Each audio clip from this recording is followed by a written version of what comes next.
ఒక మహిళ అని చూడకుండా ఎమ్మెల్సీ కవితపై బీజేపీ నేతలు అనుచిత వ్యాఖ్యలు చేస్తున్నారని ఎమ్మెల్యే దానం నాగేందర్ మండిపడ్డారు. హిందూ ధర్మాన్ని కాపాడతామని చెప్పే బీజేపీ నాయకులు మహిళను కించపరచడం ఏంటని ప్రశ్నించారు. ఎమ్మెల్సీ కవితకు బహిరంగంగా ఎంపీ అరవింద్ క్షమాపణ చెప్పాలంటూ దానం నాగేందర్ డిమాండ్ చేశారు. బొంతు రామ్మోహన్ గారు, ఎమ్మెల్సీ మాజీ ఎమ్మెల్సీ రవీందర్ గారు, అదేవిధంగా టీఆర్ఎస్పీ అధ్యక్షులు గెల్లు సీను గారు, మరి మిగతా రాజనాథ్ శ్రీనివాస్ గారు, మరి అదేవిధంగా శ్రీహరి గారు, అదేవిధంగా స్థానిక కార్పొరేటరు కవిత గారు, మిగతా సభ్యులంతా రావడం జరిగింది.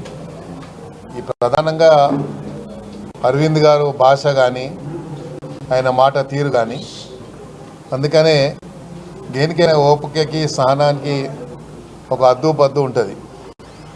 అందుకని నేను ఈరోజు మాజీ మేయర్ గారు బొంతు రామ్మోహన్ గారు, ఎమ్మెల్సీ మాజీ ఎమ్మెల్సీ రవీందర్ గారు, అదేవిధంగా టీఆర్ఎస్పీ అధ్యక్షులు గెల్లు సీను గారు, మరి మిగతా రాజనాథ్ శ్రీనివాస్ గారు, మరి అదేవిధంగా శ్రీహరి గారు, అదేవిధంగా స్థానిక కార్పొరేటరు కవిత గారు, మిగతా సభ్యులంతా రావడం జరిగింది. ఈ ప్రధానంగా అరవింద్ గారు భాష కానీ ప్రత్యేకంగా పలు సందర్భాల్లో కల్వకుంట్ల కవిత గారి మీద క్యారెక్టర్ డైరెక్ట్గా ఆమె అసాసినేట్ చేసే విధంగా, ఆమె కేంద్రంలో ఉన్నటువంటి మల్లికార్జున్ ఖార్గేతో మాట్లాడారని, లేకపోతే